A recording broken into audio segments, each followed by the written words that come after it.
요한복음 10장입니다. 내가 너희에게 진리를 말한다.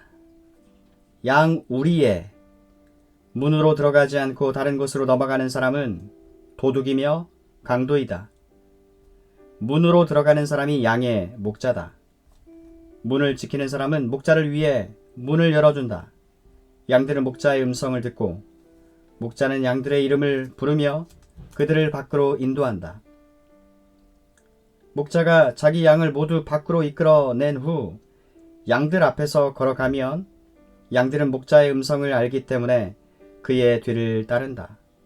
하지만 양들은 낯선 사람을 절대로 따라가지 않는다. 양들은 낯선 사람의 음성을 알지 못하기 때문에 그 사람에게서 멀리 도망간다. 예수님께서 이 비유를 들어 사람들에게 말씀하셨습니다. 그러나 사람들은 그분이 자기들에게 하시는 말씀이 무슨 뜻인지 깨닫지 못했습니다. 예수님께서 다시 말씀하셨습니다. 내가 너희에게 진리를 말한다. 나는 양들의 문이다. 나보다 앞에 온 사람들은 다 도둑이며 강도들이다. 양들은 그 사람들의 말을 듣지 않는다. 나는 문이다. 나를 통해 들어가는 사람은 구원을 얻을 것이다. 사람은 들어가기도 하고 나가기도 하며 또 좋은 목초를 발견하기도 할 것이다. 도둑은 훔치고 죽이고 파괴하기 위한 목적으로 온다. 그러나 나는 양들이 생명을 더욱 풍성히 얻게 하기 위해 왔다. 나는 선한 목자다. 선한 목자는 양을 위하여 자기 목숨을 내놓는다. 품삯을 받고 양을 돌보는 사람은 사실 목자가 아니며 양도 자기 양이 아니다. 그 사람은 늑대가 오는 것을 보면 양만 남겨두고 멀리 도망가 버린다. 그러면 늑대는 양을 공격하여 양들을 흩뜨린다. 그 사람은 단지 품삯을 받고 양을 치는 사람이기 때문에 그 양들을 돌보지 않는다. 나는 선한 목자다. 나도 내 양을 알고 내 양도 나를 알아본다. 아버지께서 나를 아시듯이 나도 아버지를 안다. 그리고 나는 양을 위하여 목숨을 내놓는다. 내게는 이 우리 안에 있지 않은 다른 양들도 있다. 나는 그 양들도 인도해야 한다. 그 양들도 내 음성을 들을 것이다. 그래서 한 목자 아래서 한 무리가 될 것이다. 아버지께서 나를 사랑하시는 것은 내가 나의 목숨을 스스로 버리기 때문이다. 나는 목숨을 다시 얻기 위하여 목숨을 버린다. 아무도 내게서 목숨을 빼앗을 사람이 없고 다만 내 스스로 생명을 내놓는 것이다. 나는 목숨을 내놓을 권세도 있고 그것을 다시 찾을 권세도 있다. 나는 이 계명을 내 아버지에게서 받았다. 예수님의 이 말씀 때문에 유대인들 사이에 또다시 편이 갈리게 되었습니다. 이들 중 많은 사람이 그가 귀신이 들렸다고 하거나 그가 미쳤다. 너희가 왜 그 사람의 말을 듣느냐? 라고 말하기 시작했습니다. 그러나 이것은 귀신 들린 사람의 말이 아니다. 귀신이 앞을 보지 못하는 사람의 눈을 뜨게 할 수 있느냐? 라고 말하는 사람들도 있었습니다. 예루살렘에 수전절이 다가왔습니다. 수전절은 겨울에 지키는 유대 명절입니다. 예수님께서는 솔로몬 행각이 있는 성전들의 주변을 거닐고 계셨습니다. 유대인들이 예수님 주위에 모여들어 이렇게 물었습니다. 언제까지 우리를 애태우게 할 작정입니까? 만일 당신이 그리스도라면 우리에게 터놓고 그렇다고 말해 주십시오. 내가 전에 말하였으나 너희는 믿지 않았다. 내가 내 아버지의 이름으로 행하는 일들이 나를 증언한다. 그러나 너희는 나의 양이 아니므로 믿지 않는다. 내 양은 나의 음성을 듣고 나도 내 양을 안다. 내 양은 나를 따른다. 나는 그들에게 영생을 준다. 그들은 영원히 멸망하지 않을 것이며 아무도 그들을 내 손에서 빼앗을 수 없을 것이다. 양들을 내게 주신 나의 아버지는 모든 것보다 더 큰 분이시다. 그러므로 아무도 내 아버지의 손에서 내 양들을 빼앗을 수 없다. 아버지와 나는 하나다. 유대인들이 다시금 돌을 집어 예수님께 던지려고 하였습니다. 그러나 예수님께서는 그들에게 이렇게 말씀하셨습니다. 나는 너희에게 아버지에게서 온 선한 일을 많이 보여주었다. 너희는 도대체 이 중에서 어떤 일 때문에 나에게 돌을 던지려 하느냐? 우리는 당신이 행한 선한 일 때문에 당신에게 돌을 던지려는 것이 아니라 하나님을 모독한 말 때문에 그러는 것이요. 당신은 사람에 지나지 않는데도 자신을 하나님이라고 주장하고 있어. 내가 선언하는데 너희는 다 신이다 라는 말이 너희 율법에 쓰여 있지 않느냐? 하나님께서 하나님 자신의 말씀을 받은 사람들을 신이라고 불렀으니 성경은 파기될 수 없다. 하나님께서 구별하여 세상에 보낸 사람에 대해서는 너희가 뭐라고 말하겠느냐? 내가 나는 하나님의 아들이다 라고 말했다고 해서 너희가 어찌 나에게 하나님을 모독한다고 말을 하느냐? 만일 내가 내 아버지의 일을 하지 않는다면 그때에는 나를 믿지 마라. 하지만 만일 내가 내 아버지의 일을 한다면 나는 믿지 않는다 하더라도 내가 하는 일은 믿어라. 그러면 너희는 아버지께서 내 안에 그리고 내가 아버지 안에 있다는 사실을 알고 그것을 깨닫게 될 것이다. 유대인들이 다시 예수님을 잡아가려고 했지만 예수님께서는 그들의 손에서 빠져나가셨습니다. 예수님께서는 다시 요단강 동쪽 전에 요한이 세례를 주던 곳으로 가셔서 거기 머물러 계셨습니다. 많은 사람이 예수님께 왔습니다. 그들이 세례자 요한은 그 어떤 표적도 행하지 않았으나 요한이 이분에 대해 이야기한 것은 다 사실이었다고 말했습니다. 그곳에서 많은 사람이 예수님을 믿었습니다. 요한복음 11장 나사로의 죽음. 나사로라고 하는 사람이 병이 들었습니다. 나사로는 마리아와 마리아의 언니 마르다와 함께 베다니라는 마을 사람이었습니다. 마리아는 주님께 향유를 붓고 자기의 머리카락으로 주님의 발을 씻어주었던 바로 그 여인입니다. 마리아의 오빠 나사로가 병이 든 것입니다. 나사로의 여동생 마리아와 마르다는 예수님께 사람을 보내 주님께서 사랑하시는 이가 병이 들었습니다 라고 전했습니다. 예수님께서 이 말을 듣고 말씀하셨습니다. 이 병은 죽게 될 병이 아니라 하나님의 영광을 위한 것이다. 이 병으로 말미암아 하나님의 아들이 영광을 얻을 것이다. 예수님께서는 마르다와 마리아 그리고 오빠 나사로를 사랑하셨습니다. 하지만 예수님께서는 나사로가 병들었다는 말을 듣고도 지금 계신 곳에서 이틀을 더 지내셨습니다. 이틀 후 예수님께서는 제자들에게 다시 유대 땅으로 가자고 말씀하셨습니다. 제자들이 예수님께 말했습니다. 하지만 선생님, 방금 전에 유대인들이 주님을 돌로 쳐 죽이려고 하였는데 다시 그곳으로 가려고 하십니까? 하루 중 낮이 12시간이나 되지 않느냐? 사람이 낮에 걸어다니면 그는 이 세상의 빛을 보기 때문에 넘어지지 않는다. 그러나 밤에 걸어다니면 그 사람 속에 빛이 없으므로 넘어진다.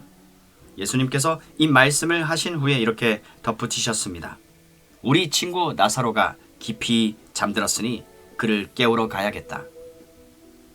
그러자 제자들이 말했습니다. 주님, 나사로가 잠들었다면 낫게 될 것입니다.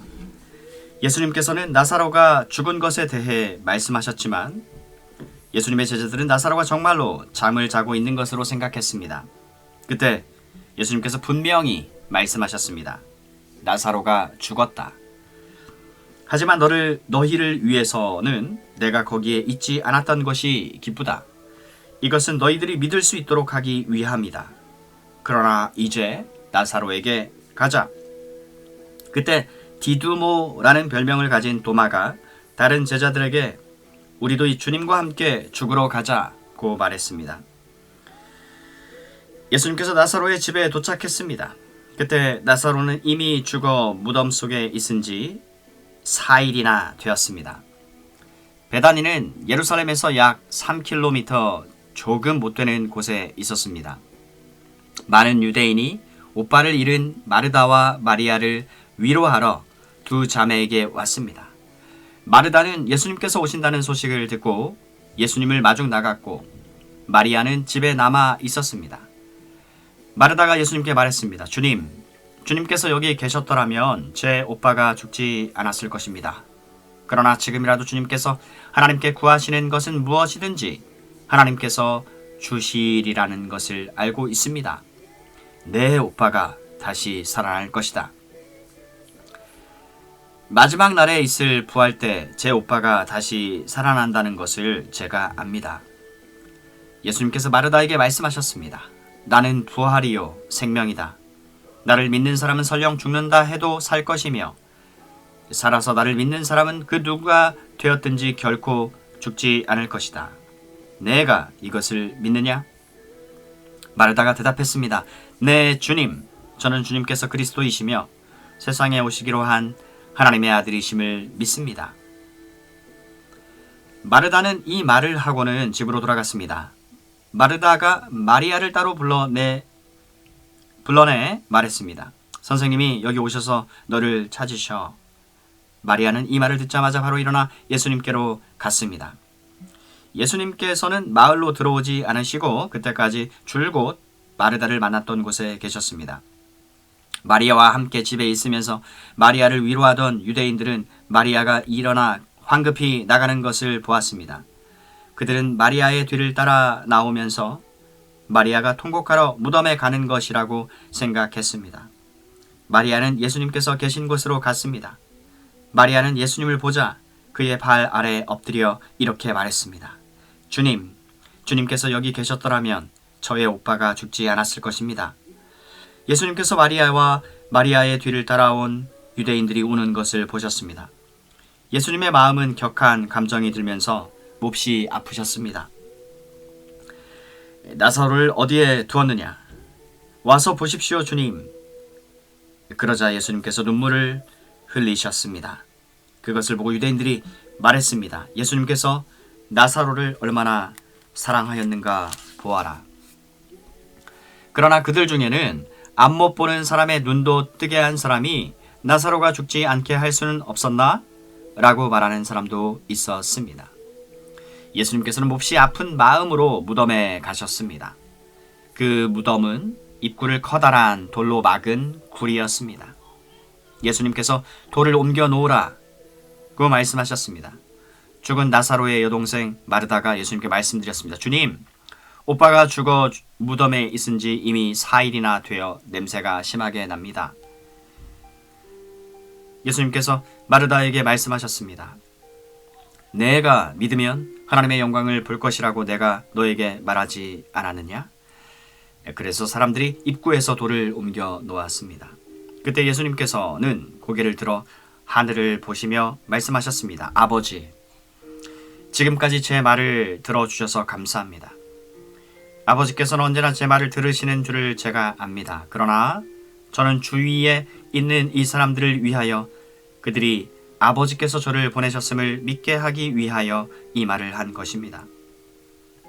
예수께서는 이 말씀을 하신 후 큰 소리로 말씀하셨습니다. 나사로야, 나오너라. 죽은 사람이 밖으로 나왔습니다.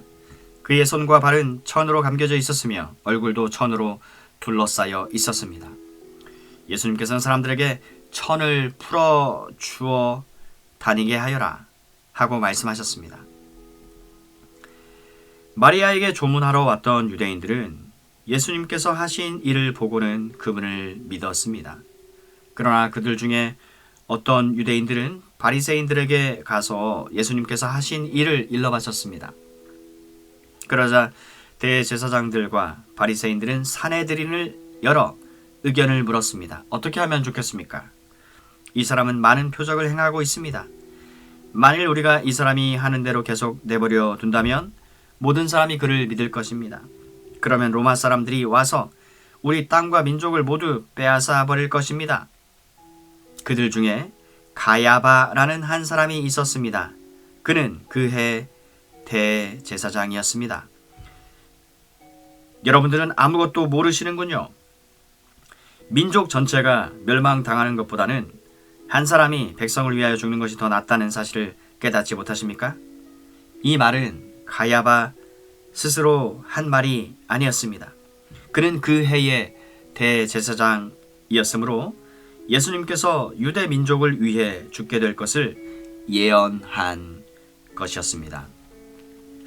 가야바는 예수님께서 유대 민족만이 아니라 사방에 흩어져 있는 하나님의 자녀들을 하나로 만들기 위해 죽으실 것을 예언한 것입니다.